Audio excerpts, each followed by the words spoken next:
облусундагы суу тартыштыгы дыйкандар арасында тынчсызданууну жаратууда. Айрым дыйкандар сугат сууну талап кылышып, Бишкекке чейин келишкени белгилүү. Биз айылдагы элдер ошо чөп мал менен жашайт билесиңер.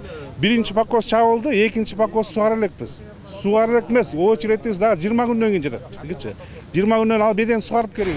Мындай абалды жөнгө салуу максатында Чүй облустук мамлекеттик администрациясында Жогорку кеңештин депутаттары, райондун акимдеринин, агрардык өнүктүрүү башкармалыктарынын башчылары, суу чарба башкармалыктарынын жетекчилеринин, дыйкан фермерлердин, облус жетекчилигинин катышуусунда кезектеги чукул жыйын болуп өттү. Урматтуу коллегалар, урматтуу Чүй областынын тургундары, эң биринчиден эми бүгүн эки акыбалга жараша мына 7-июнда ыкчам штаб түзүлгөн. Мындан тышкары 2 жолу неочередной штабты өткөздүрдү. Андан тышкары мынакей вторник, пятница күнү онлайн совещаниялар өтүп атат. Жыйынтык болбой атат. Мынакей Панфиловкага суу жетпей атат. Мына ушул жерде өкүлдөр отурат Панфилов району. Мына өздөрү көрүп атат. Суу жетпей атат. Ушу сууну жеткизип бергенге мынакей Руслан Асылбекович, сиздин эң биринчи чоң күнөөңөр. Эң биринчи күнөө. Экинчиден, акимдер, өткөндө мен айттым эле, урматтуу коллегалар деп. Кийин да урматтуу коллегалар деп сүйлөшөйүн дедим эле. Мен эчтекени карабайм азыр. Азыр катуу чараларды көрө баштайм. Анан ошондон кийин тагына баштайбыз бири-бирибизге. Телефондорду өчүрөсүңөр, түн ичинде уктайсыңар.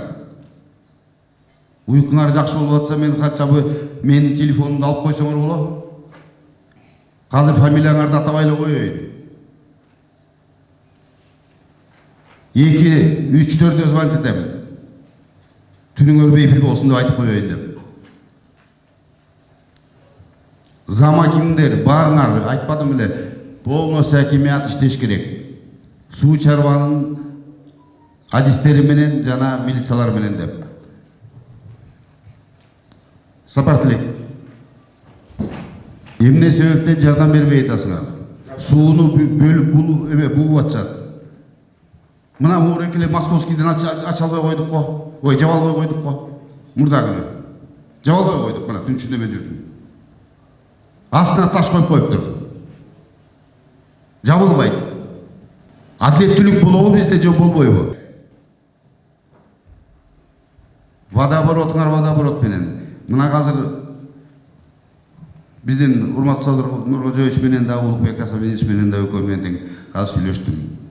Чечип беребиз дешти. Айыл өкмөттөрүнө беребиз дешти. Ошо айыл өкмөттөрүнүн эмесине скважиналарды жөнүндө айтып атам. Скважиналарды чыгарып беребиз деди. Мына уреки биз алып берген насостор слабый болуп атат, өзүңөр уктуңар, туурабы? Берки жана күчтүү насостор бар экен. Ичине акчара көбүрөөк чыгат экен. Аны да азыр областка жүктөп атат. Руслан Жакшылович, казыр ачык бул жерден катка айтып бериңиз. Силер адиссиңер да, туурабы? Биз мына допустим аким башкаларды да допустим уже силерге баягы жардамга чыккып атабыз да, ачыгын айтканда. Силер адис катары ошол экини көз алдына билип, ошол экини ушуга чейин жылда иштеп келатасыңар, туурабы? Ушуну жазаса болот беле, болбойт беле? Жаныбызда мына Кудайдын берген суусу турат. Союз убагында куруп койгон жана скважиналарды ошону иштетип койсок болот беле, болбойт беле? Эмне себептен ушуга чейин же обязательно бизге келип туруп ошону мына эми керек деген күйүп атканда калп эле чуркап калабызбы? Кандай болуп атат бул? Мына скважиналарды мына быйыл ушинтип башыбызга түшкөндөн кийин скважиналарды биз ойлоп атабыз да. Буга чейин көп эле предложение болгон, но опять же баланс на чем балансе турат. Кантип иштетет, аны бизде тажрыйба жок ал боюнча по скважинам. Азыр эми подсчетный руководство дегенде биз азыр уже ошону үйлөнүп атабыз. Скважиналар боюнча мы не специалисты. Мынакей Казыр эле Садыр Нуркожоевич задание берди. И премьерге дагы, Акылбек Жапаровго дагы. Казыр штаб көтөрүм менен мен жана кагаздарды алып барып берем.